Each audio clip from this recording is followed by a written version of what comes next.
Hello, everyone. Hello, and welcome to Moving Mountains for You. My name is Iceleth. I go by Sachi Ice Queen. It's kind of my stage name, just because my name is a little hard to say for some people.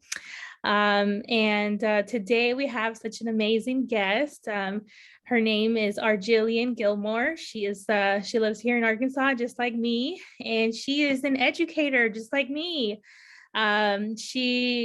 She provides support, academic support for kindergarten through fifth grade. And I teach English and Spanish virtually for Learning Idiom. It's my nonprofit.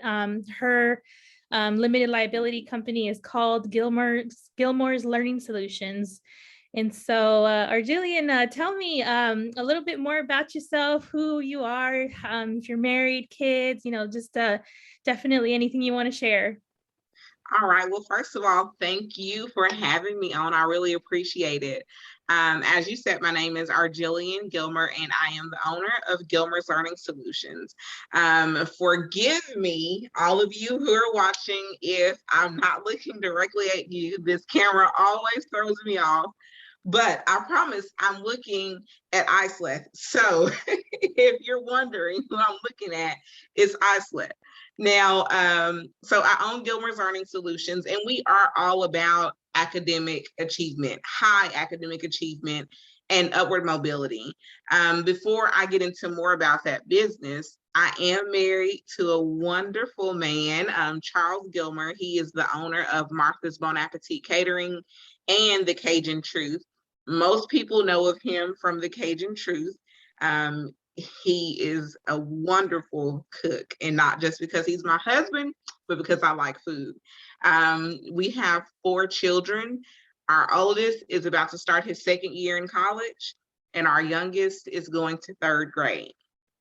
So we have 2 boys, 2 girls, all the way through the spectrum, 19, 13. I have to think about it because it's so many, 9 and 8.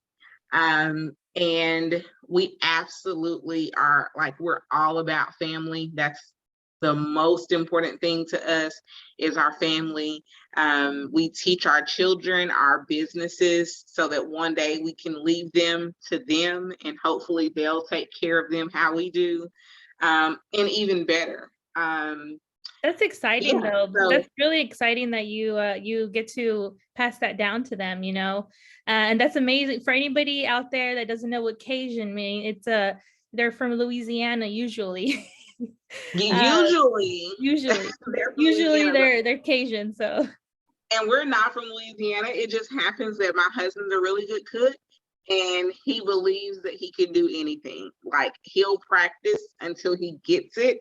He is going to be successful at whatever he tries, and that's what happened with this Cajun cuisine. And that's it has really cool been though, great. because we kind of have that in common. I didn't even know this, but that's funny how God is. My husband took cooking classes in Louisiana and he loves to cook too. And Oh so that's wow, so funny that you say that. So it's it cool. is. So yeah, that's us. That's exciting. That's exciting. I have a bachelor's degree in journalism, my emphasis print. I'm certified, OPI certified to teach Spanish. Do you have any educational background? Yes. So I am a certified teacher. I have my bachelor's in education, and I currently have a master's in matriculation. I'll be done next summer, and I will have my master's in leadership. I'm ready to be finished. thank, Congratulations. thank you. Thank God. I mean, I'm banging it out with a 4.0, but I really don't like going to school. I I feel you really there. I feel you there. I'm right now, I'm in real estate school. And so it's a very I loved school for the 23 years that I had to do it, but going back to it, man, it's a yeah. struggle. It really is, especially when you're a mom, when you're a wife, it's just Mhm. harder to find time to study, to like really dedicate your time to things that you feel like you don't need to do anymore. Yes, that's absolutely true. It is so much more of a challenge to make yourself do it and to do it with, fidelity, because there are so many other things, calling for you, grabbing at your attention, fighting for your attention. And it's like, I technically don't have to do this. So it makes it harder to do it, but it is rewarding. Every Yeah. time I get a good grade, I'm like, okay, I can do it again. Yeah, it's true. So my first question for you is, what motivated you to start your own tutoring business? Well, the motivation behind Gilmer's Learning Solutions is I've always had tons of people asking, can you help me with this essay? Can you edit it? Can you read it and tell me if it sounds good? What do I need to do with it? Can you help my kid? People who I know would like call me on Messenger video calls showing their kids homework. Like, can you help us with this? And so after helping so many people and then people being willing to pay for that help, I was like, well, maybe I should actually do this. I really wasn't 100% sure, but one of my coworkers in North Little Rock, because I worked for North Little Rock School District for 6 years, one of my coworkers came to me and she was saying, Gilmer, I have a family, they need help with their son passing the driver's test. Is there something you help with?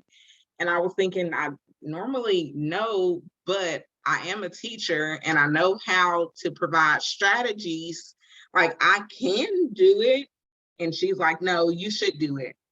So I ended up taking this family, this young guy.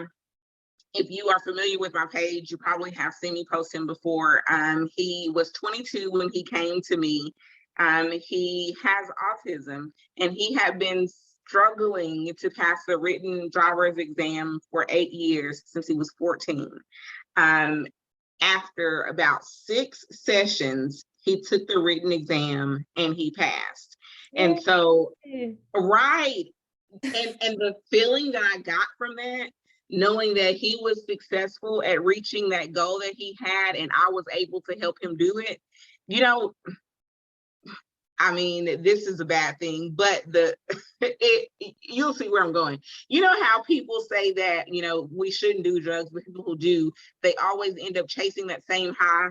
And, so it was. I totally know what you mean though, because I'm a teacher too. And so when I part-time, I'm a substitute for Little Life Academy. And so I teach the babies there Spanish, and this little girl, she's a little white girl, and she can roll her R's, and she's 2. And so I'm like, she said pájaro, which means bird, and she rolled her R. I was so proud. I was like, I taught her to roll her R's. She would have never learned if I wouldn't, because English, you can't roll your R's. So she would have never been exposed to that language. If I wouldn't have had the opportunity to, be there with her and teach her, hey, this is how you say bird in Spanish, pájaro. Yeah. And she even said árbol, which is tree. She said that too. And so I was like, yeah, I felt so good. That's amazing, because speaking of autism, I am I'm an autism mom. My son hasn't been diagnosed because he's extremely high functioning. But we're trying to get his diagnosis. And so I'm also an author. I wrote this book right here. It's called Accepting His Asperger Tendencies. And so when you told me that story of that autism kid, it's like, it kind of touched me, because I'm like, that could have been like my kid, And so when you said that, I was like, man, she has an amazing story. And that's why I asked you if you wanted to be an author, because I also, for my limited liability company, Zeladon Help, I get people published. And, we just did a co-author book about hope. And so this next one will be about faith. And so I was like, I'm trying to get my co-authors to like 5 to 10 pages of whatever, something about what faith means to them, or, something like that. And so, but I was like, man, I need to get her on my podcast, because if she can do that, she's got so much wisdom, she's got so much patience. And so, that's awesome that, you have that motivating thing in your business to just want to spread wisdom and encourage kids to be to accomplish their goals. I'm also a life coach, a spiritual life coach. So I get on the phone and just pray with my students or with my clients. And I help them with whatever spiritually. And so coaching is kind of like teaching, where you just, are coaching them, holding their hand, which is very similar to what you do. So my next question is what is one piece of advice you can give who you can give someone who hasn't stepped out on faith in their calling? Because obviously teaching is your calling. Yeah, and listen, this is like so comfortable. You see, I readjusted because it really is like talking to somebody I've known for a long time. And I'm just like, let me get comfortable with this conversation. So for somebody who has not stepped out into their calling, one thing that I think is important is that, first of all, you seek God. And this is me personally, it's what I believe, it's what I live by, is that you pray about it, you ask God what you should be doing, where you should be going, what purpose he has for you at this current time, because our purposes change as we go throughout life. We're not stagnant people. And so, pray about what your purpose is at this time. And once God has told you, whether you're an audible person where he will use someone to speak to you about it, or you get it through the scriptures, or if he gives you dreams or visions, however he speaks to you, and that you know for sure that it's him telling you that this is your purpose and what he's called you to do. As simple as it may sound, you really just have to step into it. It's the water is going to be murky sometimes. Sometimes it's going to feel like, are you sure this is what you told me to do? Because it doesn't look like things are panning out the way that they should be. But just taking that first step, agreeing with God that, okay, if you say this is what I need to do, I'm in agreement with you, and I'm gonna follow through. I mean, he will literally lay out the steps for you. And before you know it, it'll be that you're walking into one thing after the other that propels that thing that he's told you to do. So just step out, don't worry about the obstacles, because they're gonna come. Just keep striving, even when obstacles come, when things seem like everything is being blocked. It seems like nothing is working. Keep striving. If you know, or want, that it's what he's told you to do, keep striving. Yeah, I think that's really important though, because I used to be a part-time teacher at Little Life Academy. And I decided, God literally told me, stop relying on the church, because it's a Christian academy. So it's a Christian preschool. Literally, God spoke to me and he's like, stop relying on the church and rely on me and your abilities. And I was like, whoa, wait a minute. When he told me that, I was like, I'm almost, I remember this sermon of delayed disobedience is still disobedience. And so I was like borderline being disobedient if I didn't do it. And now I'm just kind of like, even though I'm, walking by faith, it's still really affirming to know that you're right where he wants you to be, and you're striving. And so I think that's really important that you said to seek God, because ultimately you might not even know what your calling is. You might not even know what you're supposed to do, but he will show you if you ask him to. The Bible says to ask and you shall receive. And so that's very, very important, because I remember my sister, she told me, find something that you enjoy and something that you're good at. And even though I always wanted to be a teacher, I didn't go to school to be a teacher. I went to school to be a journalist.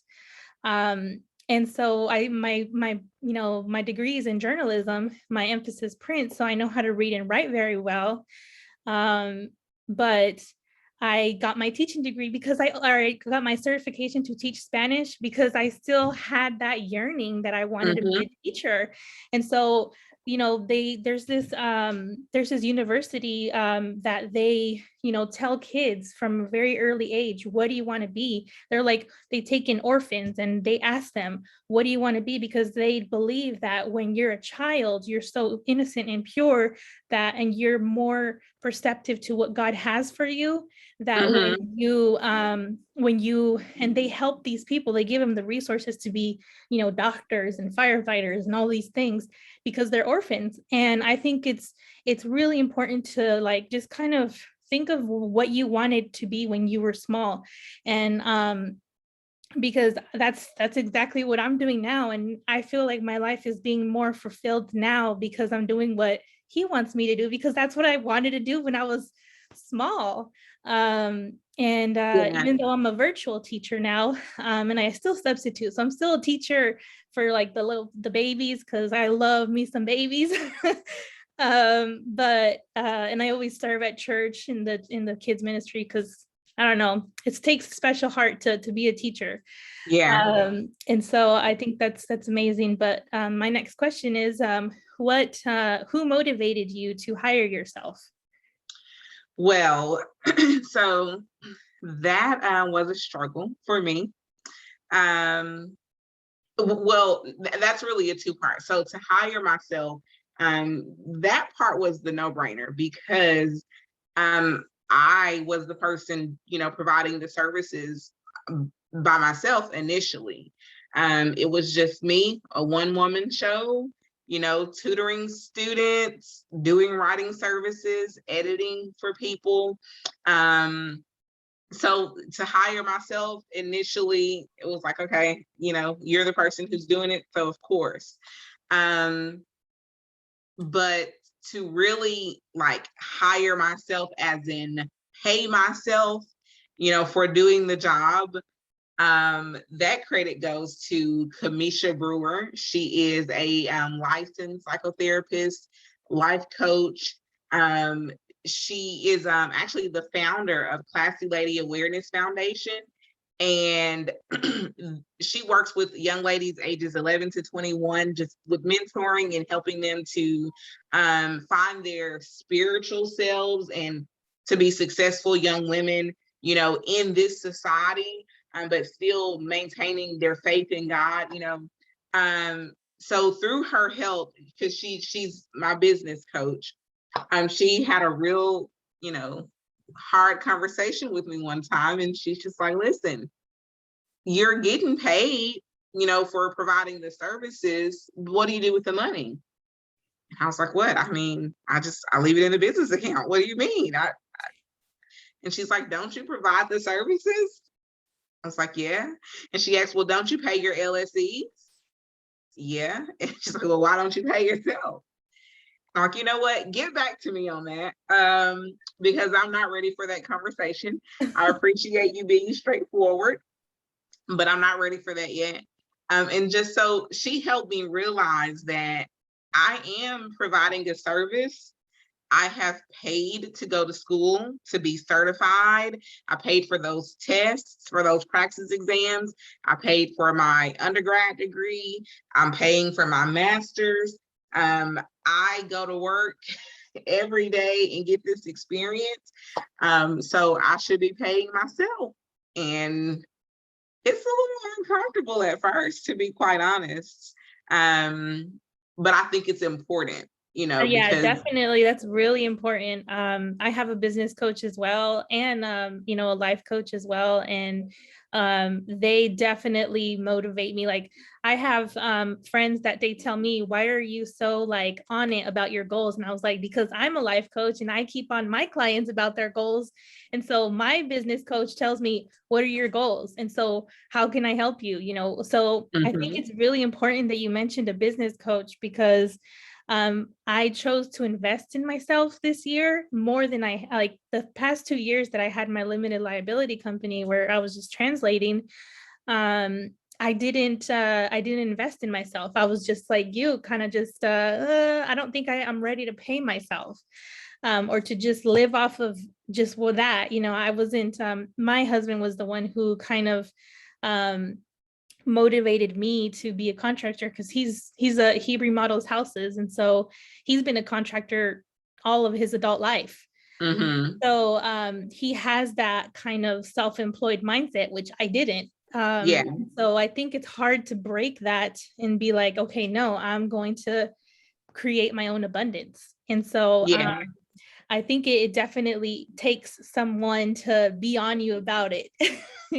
And uh, what's so crazy about that is that, with my husband and, his two food businesses, before I started my own business, I used to tell him all the time. So, like, when I work for him, I'm not working in the capacity of wife, I'm working in the capacity as employee. So, I expect to be paid for my work.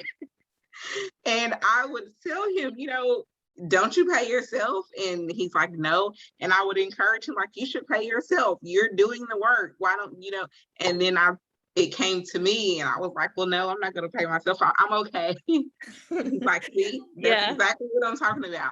But I think we both understand now the importance of paying ourselves, not that our businesses weren't legit before, but it legitimizes your business even more because, once you see money leaving the business account going to you in the form of a paycheck, it makes you see it for what it really is. And it puts it in a different perspective than just you doing the work and then collecting money over here to the side. Yeah. Yeah, I had a lot of side businesses because I had done a lot of health and wellness industries and all of that, and I did a lot of those types of things. But this is a totally different ballgame because I always had a full-time job, and this year I've only had a part-time. And now I am not because my husband was like, okay, no, you got to finish real estate school. You got to just do it. And so my husband, even though he taught me how to pay myself because he's like, okay, what do you need? What do you need? So I'm like, okay, it's very strange. It is very It strange. is. We're always, I think as moms, we're always as like caregivers, we're always worried about everyone else. But it's so important to like invest in your mental health and, he would tell me, here's money to go get your nails done. Go do this, go do. Why? Because he knew that he didn't like I didn't ask him for it. He would be like, go do this, you need to look professional, you need to look whatever. And so I'm like, Mhm. okay. So he kind of forced me to start paying myself and invest in myself because this year I'm going to a speaking academy to be a speaker, professional speaker. And so which I've already been on like conferences and I've done a lot of virtual, like I was on a Woman on a Mission conference. So I've done a lot of virtual ones, but this academy teaches you how to do it in other settings too. So because I'm an author, because I'm a poet, I've had a lot of um, opportunities to speak. And so he told me, he's like, you do it. If you think it's gonna, then he's like, out of everybody in my life, that's definitely someone who motivates me to always invest in myself. But yeah, like you said, you pay for all of these services that you learn, these skills. Mhm. I have my life coach certification from Udemy that I paid for. It's accredited by Udemy. So that's definitely money that I invested in my education and me. And so Yeah. that's definitely very important for anybody out there. If you're not paying yourself, definitely reevaluate where your funds are going, because it also Yes. challenges you.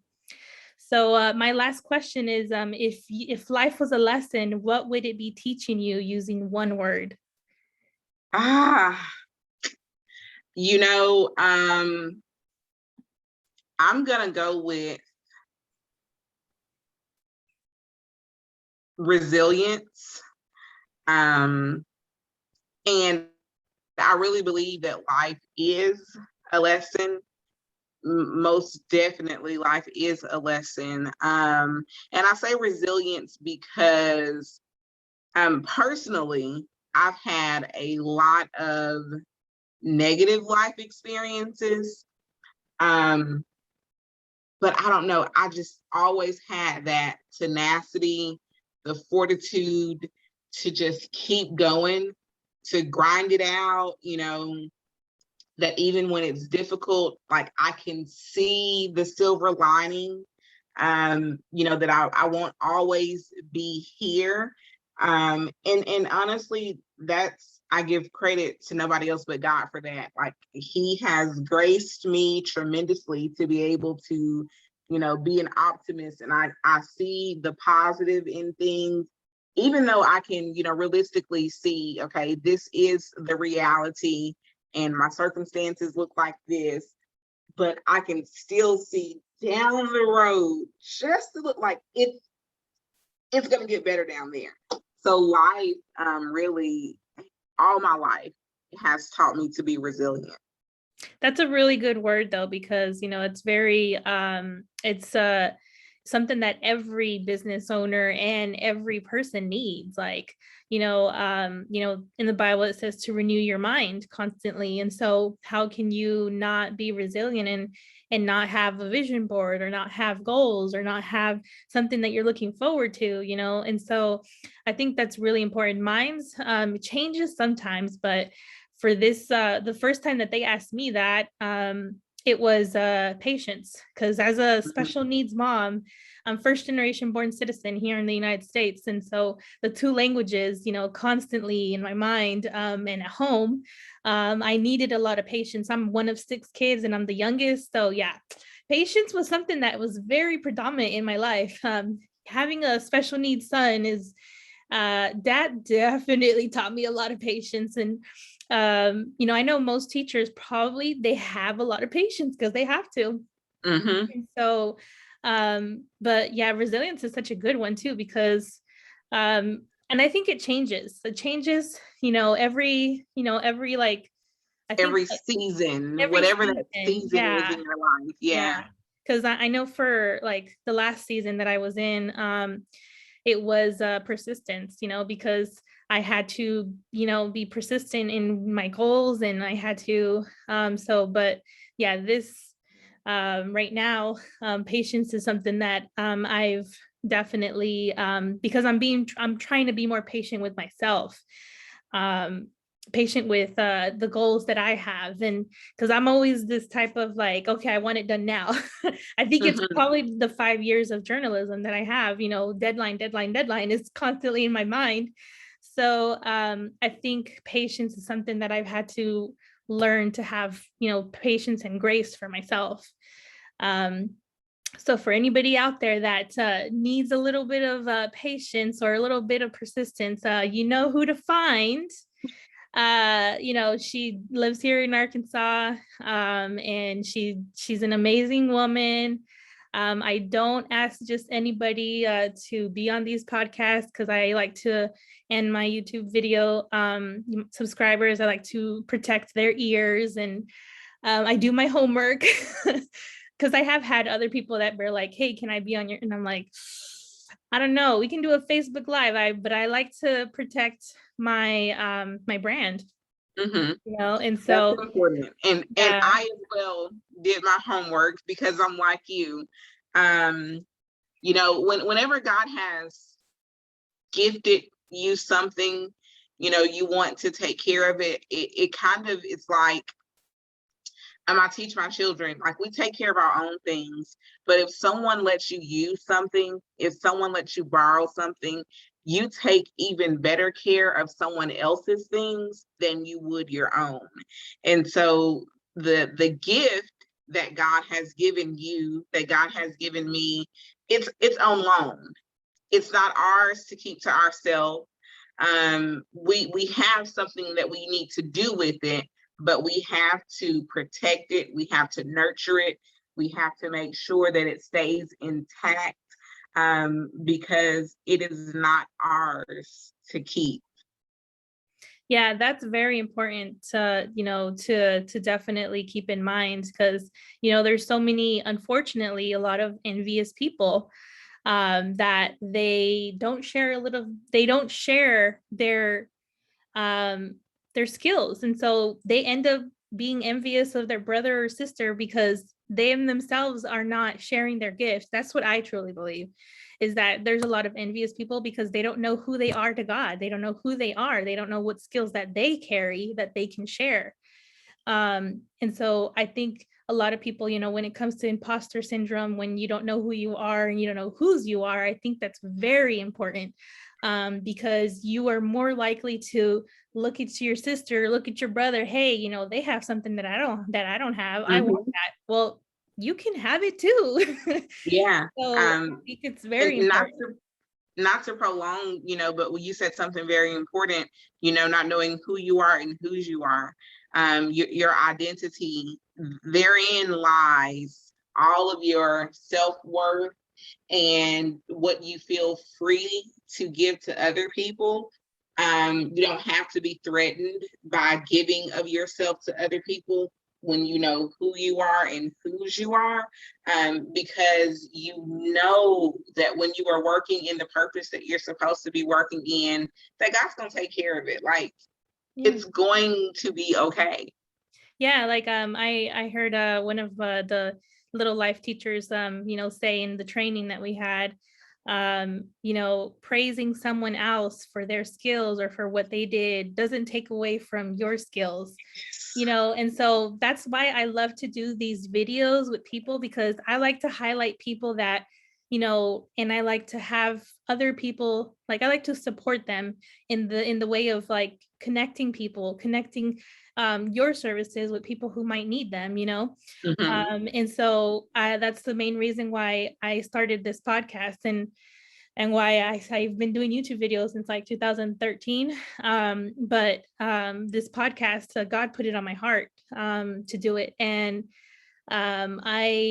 for so many, like I remember, saying, sometimes you have to say no to say your best yes. And Yes.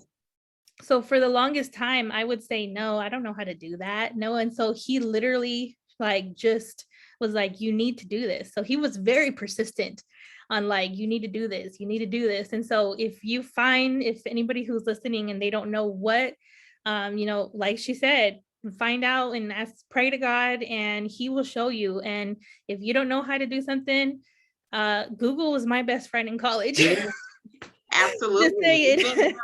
Yes. You Google it. And so, but if it's something that's like just constantly going on in your mind, that's Hmm. probably your calling. That's probably what you need to do. There's a reason why they call it intuition. I call it the Holy Spirit. But you Yeah. know, Yeah. um, I even though so many people struggle with that, though, they struggle with, they follow the money. Everybody always wants to be a doctor because they think that they do a lot of, they have a lot of money, they have a lot of, like, they're always trying to follow money.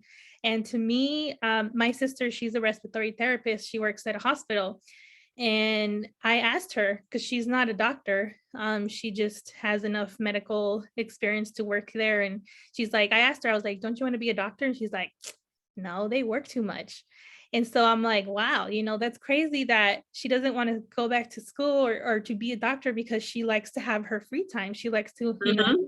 and so I think it boils down to, um, but then again, she's always wanted to be in the medical field, so I think it boils down to knowing who you are. So if you don't know who you are, I suggest definitely, like she said, pray, really look within, and I'm a big life coach. I'm a big affirmations person. Um, and if your mind is telling you something that you're not able or you're not good enough, write it on your mirror, write it on, say it to yourself, Yeah. I am worthy of success. I am worthy of God's best. There's like, I have a list of affirmations that I have to tell myself, because sometimes we are our own worst critics, and That's true. we speak to ourselves horribly sometimes. I think it's worse for women, but it might be for men too, but I feel like I think men have a little bit more of an ego. But yeah, but it was a joy to get to be with you for a little bit. My son is requesting my assistance on something. So any shout outs you want to give? Well, of course, I want to give a shout out to my husband, Charles Gilmer. I mentioned him in the beginning, owner of Martha's Bon Appetit Catering and the Cajun Truth. He helps me with everything from my business, our family, in ministry. He literally is my partner. I want to give a shout out to Kamisha Brewer Dickerson, because she is an amazing friend, an amazing coach, and I'm not huge on coaches because I'm a scripture prayer person, but sometimes you do have to go out and seek wise counsel from other people, and she is a person who I hands down trust her, because I know that she's going in prayer for me and my business, for things that concern me personally. So huge shout out to her. Another one to Marcus Eubanks. Oh yeah, he's on Resurgent Connected. TV. Shout out to Marcus. Yeah. Because I never would have seen you if it wasn't for him being on your podcast. I provide content for Resurgent TV, because we want to build a community. We want people to grow. We want people to be upwardly mobile. And so shout out to Marcus for that connection. I really enjoyed talking to you as well. It was a great conversation. I'm glad we were able to get this time in. Yeah, for sure. Yeah. And I'll be definitely asking you again for that book, because I definitely think that, your testimony is very, they say that, when it comes to your testimony, sometimes it's a little hard to do, but you don't write a book in my son actually wrote his book in 3 days. So if a 10-year-old can do it, I mean, come on, 5 to 10 pages, definitely. I would love to have you as one of my co-hosts for Faith. I definitely want to challenge anybody out there that wants to be a co-host or an author or a co-author or an author or a ghostwriter, because some people, they don't like the publicity, they don't want their name out there. That's why we also do, if you have a pen name, Sachi Ice Queen is my stage name, because it's a marketing thing. Ice, so Ice, I like to immigration. My husband's a resident, and so Ice is kind of the immigration type thing. And I also love snow. And Queen, because we are queens. Like women are queens and princesses of the highest Lord, and so Jesus. And so I always tell everyone, if you can kind of describe me in 3 words, it would be you're Latina, Jesus, Jew, because I'm Jewish. I believe in Jesus. And that's definitely kind of, but yeah, Sachi is my middle name is Sachar. So okay. Sachi is just kind of easier for people to say than Isleth, because I'm a poet, and I was named after a poet. So I was named after psalmist, the psalmist of Psalms 22. So yeah, I was so that's really cool. So for anybody out there that doesn't know who you are, probably find out what your name means. That's definitely something. My name means servant of the morning, and it's very true. Cool. But I like that you said that. Yeah. I was just on a summit for back to school youth and young adult for a church in North Little Rock, and I said one of the young ladies' names wrong. But before, she didn't initially correct me, I thought, wait a minute, this might not be the pronunciation of her name. And so I said, so hey, if I'm saying your name wrong, let me know, because your name is important. Names carry meaning. names are important. It's your identity. And she corrected me. And so I took that second to caveat and just explain that it's important that you make sure people get your name right. When people care about you, they will care enough to get your name right, because who you are is important. So I love that you said that. It's absolutely true. Yeah, I mean, in some versions, it means a peaceful deer that comes out in the morning. In Japanese, it actually means a peaceful fighter. Totally true. You can ask my husband. I'll be in total peace and I'll just be like instigating something. And I'm like, just talking like totally in peace. Yeah, definitely true. He's like, how do you do that? And I'm like, I don't know. I don't know. That's just who I am. But no, yeah. I had such a amazing conversation with you. I know my students are going to definitely enjoy this episode, and my subscribers are also going to enjoy it. So thank you so much for your time. Hopefully one day we'll meet in person. Yeah. Marcus is also wanting to do something with me and Claudia Fountain. So shout out to Claudia Fountain. Yeah. I wouldn't have known about Marcus if it wasn't for her. She's a connector for sure. Yeah, we're wanting to do something on Resurgent TV as well. Kind of do like a cooking show, or like a Spanish mental health type show. And we're just gonna be, it's kind of gonna be like a Spanglish type of thing where we're just gonna be doing cooking or teaching people how to cook something, or just how to say certain Spanish speaking foods so you can know a little bit of Spanish, and also talk about mental health. Because I'm a big mental health advocate, again, because my son has autistic tendencies, and also I used to suffer from anxiety and depression, and so I always tell people I never took medication, but Jesus was my medication.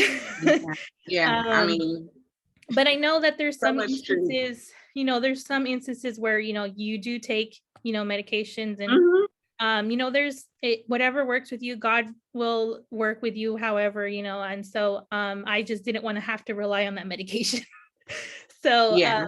I just music is how I would definitely have that outlet. And so yeah, because being a special needs mom is very stressful, because I was so like I don't know what to do. And so I definitely did suffer from depression and anxiety, and all of this poem and poetry and all of the writing, it started because of my son, because I had no idea what I was doing. So I'm just thankful. He just turned 10. So he also is an author. He wrote a book, and he's in process of writing other book. He's an artist. He's not that verbal. So he sometimes communicates through drawings or words. Mm-hmm. He's writing stories now. So that's amazing. Doing what you're doing, and tutoring and teaching people how to, have their writing be better, and passing the Arkansas writing portion test. That's amazing. I'm just so thankful that we got to meet. Maybe one day we'll meet in person and have lunch. Hopefully so. It was really great talking to you, and we will meet one day. One day, yeah, we will. But thank you so much for your time. And for anybody that hasn't listened to our other episodes, definitely check them out. And check out her husband's business as well, cooking.